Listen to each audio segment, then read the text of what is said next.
Hello, everybody, and welcome back. We are glad to be here this month with Kyle Willis and his launch of Jason Phoenix and the Demon Lamp. Welcome, Kyle. Hey, Gene. Great to be here. Good to see you again. Great to have you here. We're so excited. This is our launch. Well, our launch day is actually tomorrow for this wonderful book. And we already have some people joining us. So we are on our Facebook channel. If you have a comment or a question for Kyle as we talk, please put it in the chat and we will put that into our conversation. But we're so excited to have you here. This is your debut novel, but this is a second edition. Yeah. The first one was published back in 2023 by a different publisher that I got connected to via a work friend of my mom's. And just after working with them for a few years, I decided it was time for a change of direction. And then fortunately, Matt reached out after a pretty good interview he and I had, and he read the book and he said he enjoyed it. And obviously, he works for you now. Yes. So now the rest is history. He was very excited about your book, so he was very insistent that I look at it. So he's a good champion for you. Yeah, he seems like a really good guy, and you can tell when people you're talking to them if they actually seem interested or not. And he did seem interested, and he bought it, and he told me he did like it. So that was pretty nice to hear. Yeah, definitely.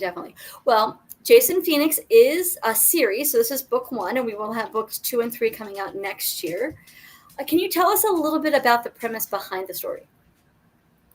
Yeah, so essentially it's a teenager who sells his soul to become a god, and he then has to deal with the ramifications that come along with that. And doing so, I wanted to make this a little more interesting, and instead of trading something, he has to slowly give something up, which, like I mentioned, was his soul. And he's got to not only try to save himself, but his hometown and his girlfriend from certain doom.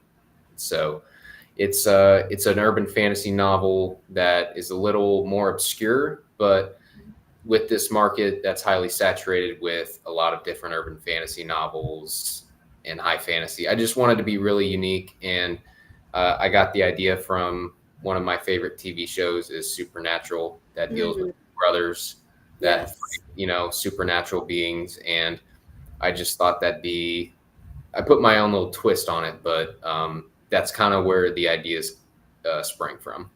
I like the twist you put on it. It was it was different, and it really spoke to me when I read it. I thought that because I have a 14-year-old, so I thought maybe his age group would enjoy that kind of a book. Yeah, I mean, that's the target audience I was writing for, because growing up, I loved to read. It was a huge pastime of mine, on long road trips, flights, just sitting at the end of class after I'd finished all my homework or whatever. I would sit there and read, and then I'd get yelled at for not doing my work. But it's like, how can you yell at me for reading? Exactly. I was that kind of student too. And now as a teacher, I can understand when other people do it, but yeah, but in hindsight, yeah. I mean, reading does not happen as much in the classroom as it used to, but we're hoping that it makes a comeback with a lot of the books that we're putting out that are geared toward children at this age. And not only them, but adults. I mean, just because this is a young adult book and geared toward 14-year-olds doesn't mean adults wouldn't enjoy it as well. True. I've had several friend authors that I've met over the past couple years. They've actually bought it and they did enjoy it. And I like to think that they actually meant it. Yes. But you can tell, like we were talking before this, you can tell when somebody's being genuine. Definitely. And when they're just saying it. But I truly do think that when people tell me that, they do enjoy it. At least I hope they do. Was there anything about this book that was difficult to write? Definitely Jason, because how do I put it? If you've ever seen the show One Punch Man, he's a gag character where he can beat you with one punch. Well, Jason's not a gag character in that way, but he is very similar, where I said before he is a god. essentially. And my brother at one point, because he was one of the first people who read it, he was telling me, why doesn't he just drop a meteor on the bad guys and teleport his girlfriend away from them? And I said, because Cole, plot. That'd be very boring. So it was very, I had to really kind of figure out a way to neutralize his almighty powers, to put it not so elegantly. But to really drive the plot and not have there just be, oh, he can do it because he is a god. I had to really get creative on the situations that don't allow him to do that. And one of the big things was, like I mentioned, where every time he uses his abilities, he loses a piece of his soul. And the how do I put it? The stronger the ability, the more it takes. So in that aspect, that was another thing that I said. This can really be a crutch for him. Right. Yep. Yeah. I really love the way that you wrote the story. It really developed well. Was there a character that you enjoyed the most that you maybe couldn't wait to put in the next book? Yeah, I would say it's one that you probably wouldn't think of, and it's the demon. The Demedes is her name. I really just like her character. She's not an antagonist, but she's also not a hero. She's somewhere in the middle. She kind of serves her own purposes and plays both sides. I think of her kind of like, if you ever seen Game of Thrones, kind of like Peter Baelish, how she's very much a trickster and she just serves her own purposes. And I really just enjoy that. I like characters who you don't know what they're going to do. And because, it's fun to write, and I think it's fun for people to enjoy reading. So I enjoyed writing her character, and she has a very interesting story in the sequel. And I would say she's probably got the most interesting story in the sequel. See, everyone has to buy this book so you can get the next book that comes out in the spring. So yes. And the third one, which is probably my favorite one to write so far. I'm not done, but yeah, I would say the third one. It's each book has a different tone, and the first one, if you read it, it's very whimsical. It's got its serious moments, but it's also very whimsical and adventurous. The third one is adventurous with there's more balance, I would say, between the serious and ominous scenes and the whimsical ones. And the third one, I'm going to be much more dark because it's just the way I envisioned the story from the very beginning. Makes sense. Well, if you're tuning in and you have a question or anything to say to Kyle, please put it in the comments and we will share that in a second. But right now, we would like to hear a little bit. Can you read a little bit from book one? Yeah, for sure. I picked probably, I wouldn't say it's my favorite excerpt but I would say it's definitely one that I find very interesting that people would want to read. That would entice them to go out and want to finish the story. So this is about 64 pages in, and it goes, "He groaned in defeat. I wish these dishes would just do themselves," he thought. He imagined the cups rinsing themselves out or the plates scrubbing themselves with the sponge. What a sight that would be. But lo and behold, that was exactly what was happening. A plate floated midair, scrubbing itself with a sponge under the running water. Jason rubbed his eyes to make sure he wasn't seeing things. The plate, now clean, stacked itself on top of the other clean plates. Then the next plate began scrubbing itself and stacked itself once on the other clean plates. One by one, the plates began cleaning and stacking themselves. Soon the cups got in on the action, followed by the spoons, knives, forks, bowls, and trays. All of them flying through the air, scrubbing, cleaning, wiping, and stacking themselves. Thomas, you going back to the dish station? He heard Joseph call from the kitchen. Yep, those dishes aren't going to clean themselves, his dad responded. If only his dad could see what he was seeing. Jason's pulse began to go at light speed. If his dad came back and saw the dishes flying and cleaning themselves, he might have a heart attack. He thought frantically of what to do. He could try catching them, but there were too many. He thought about restraining them, but with what? He heard footsteps growing closer. He was running out of time. Stop! He screamed in his head. The dishes obeyed and stopped what they were doing and fell into the sink with a loud crash. You all right? His dad asked as he burst through the door. The dishes falling had caused quite a ruckus. Yeah, I just dropped a couple plates. Jason pointed to the shattered plates on the ground. All right, well, I'll take care of this. You go back out there. They need you on the food line. Okay, Jason agreed. He looked over his shoulder to make sure there weren't any dishes flying around. Thankfully, there weren't. Okay, you're fine. You're just seeing things. You didn't sleep well and are just stressed about things with Taylor, he rationalized to himself. It was the only reasonable explanation for what had just happened. Dishes can't do themselves. That's such a fun scene.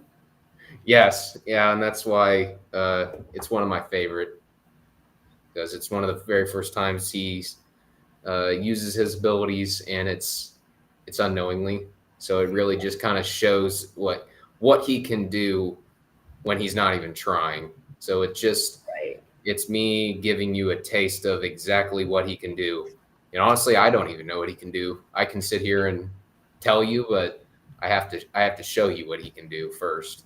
But you've done a great job of that in this first book of showing us what he's able to do, and he doesn't even know everything he's able to do in this book himself. Exactly. And then each book, I really do kind of take the reins off of him a little bit, because as I kind of build him up as I progress through the series, because I say he's a god. Well, I've got to show exactly what he can do, and so that's where he takes kind of a step in the sequel, and then in the final book, I just said, you know what, this is the last one. I'm just going to kind of let him go, let him do what he wants to do. I can't wait till that book's finished. I can't wait to see what he gets into in that one. Oh, it's like I said, it's going to be awesome, but I'm really I stress this. It's going to be dark. Like the Jason, he's going to change very drastically in the last one. Mm-hmm. And it just shows the growth of the character over time. Yes, exactly. So, and that's something as I've gotten, and I'm still very new to writing and still getting better. But one thing I've really tried to stress is the growth of characters, their arcs as they go throughout the series, because I think that's what really people clamor to and pay attention to. I think it's just what makes a writer, good. Definitely. Mm-hmm. Definitely. Well, we still have some viewers, and if you have any questions or comments, please put them in the chat and we will share those.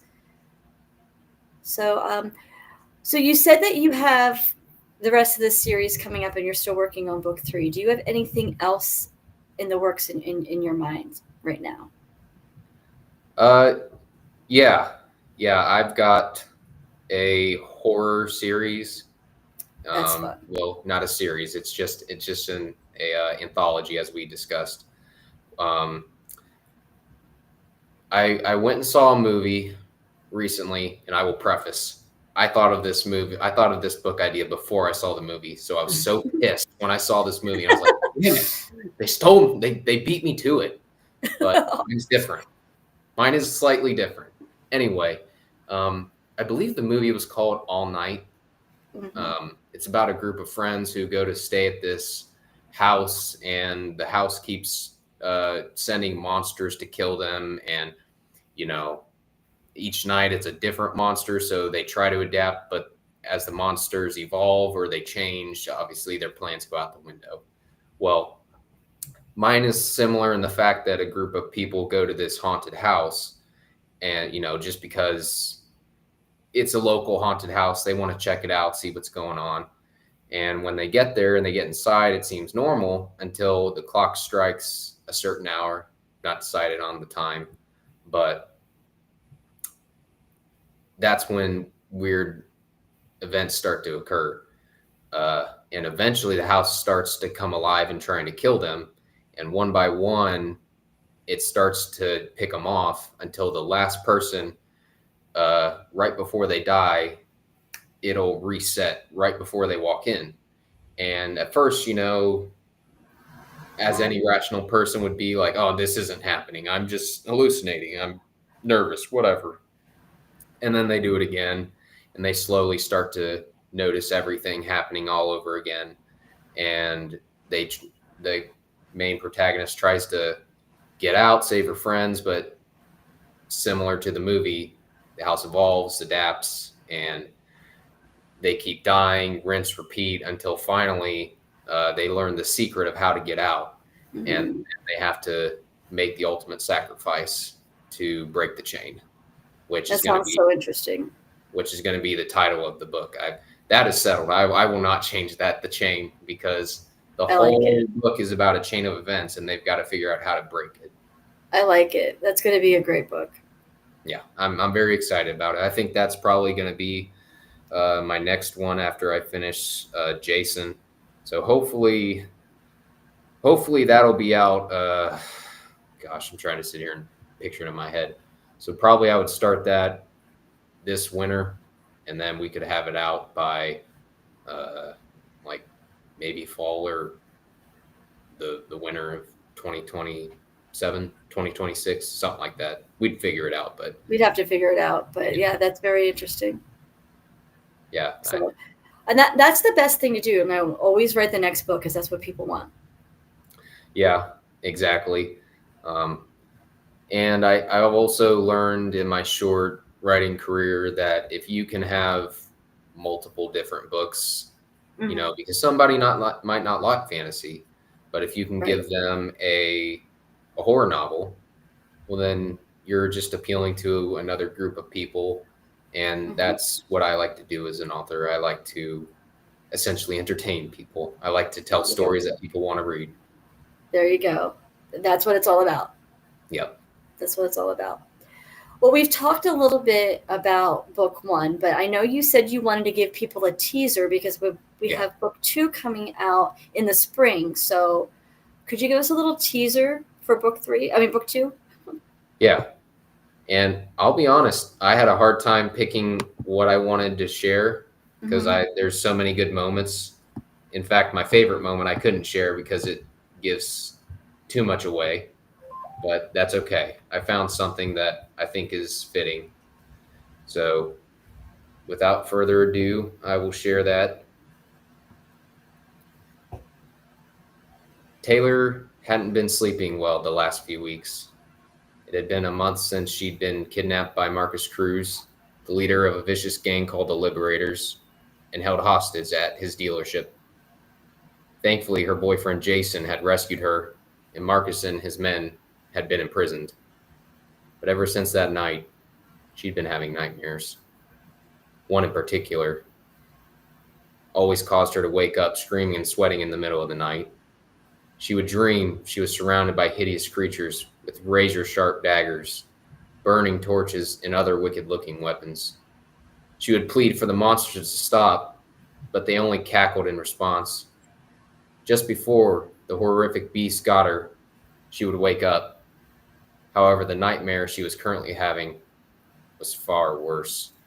Tonight, she dreamt of burning buildings, and rubble surrounded her. The earth trembled beneath her like it would open up and swallow her.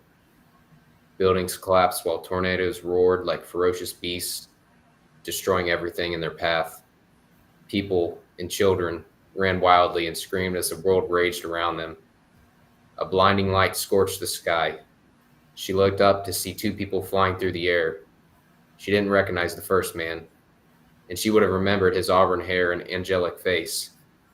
The stranger had another person by the throat. It was Jason. She could see the anguish on his face, even hundreds of feet up. She could hear his blood-curdling scream over the roars of the tornadoes. She clasped her ears as she sobbed, calling out his name, Jason, over and over again until she finally woke up. She shot up, panting and shivering. She hoped she hadn't woken up her parents again. They'd been understanding the first couple of instances, but the last time, her dad had not done a good job of hiding his displeasure. Thankfully, her parents didn't come running into her room. She breathed a sigh of relief. Her alarm clock said it was a little past 2 in the morning. Being too early to get up, she laid back down and closed her eyes. But a thought occurred to her. If she fell back asleep, she might return to that terrifying nightmare. This thought kept her tossing and turning. Sleep eluded her. Finally, she gave up and reached for her phone on the nightstand. She began typing a message. When she finished, it read, "Hey, you up?" That's a silly question. Of course you are. She waited anxiously for a response. Soon 3 bubbles appeared. She waited eagerly to get a response. When the bubbles disappeared, she had a new text that read, "You know I don't sleep, LOL. What's up, from Jason." And that's it. That's a good peek into the next book. Yep.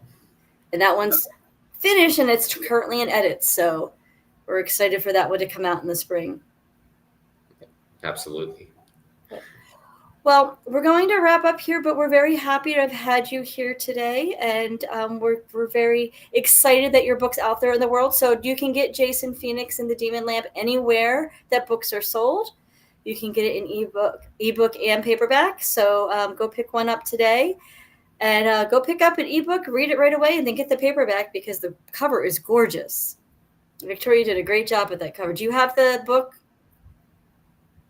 No, I don't have a copy yet. I've definitely seen it as I was heavily involved. You didn't get the copy that was sent to you? I mailed one to you. They were out. Where'd you mail it to? Well, I'll have to see what happened with that. Okay, I was going to say I recently moved about a month ago, so maybe that's probably why. That's probably went to your old address. Yeah, it probably went to my old address, so that's on me. I didn't communicate that to you. All right. Well, we'll figure that out. Okay. So, but yeah, we'll figure that out after the stream. But thank you so much for tuning in, and please go buy yourself a copy. It's a great book to read for yourself and to read with your children and with your teenagers, especially. It's a great read aloud as well. As a teacher, I can say that it's a fun read aloud. So. But thank you for joining us, Kyle, and we will talk to you soon. We'll be back in August with Erica Rose Eberhardt and book 2 of her series. So we're very excited for that. Thank you for tuning in, and go buy some of our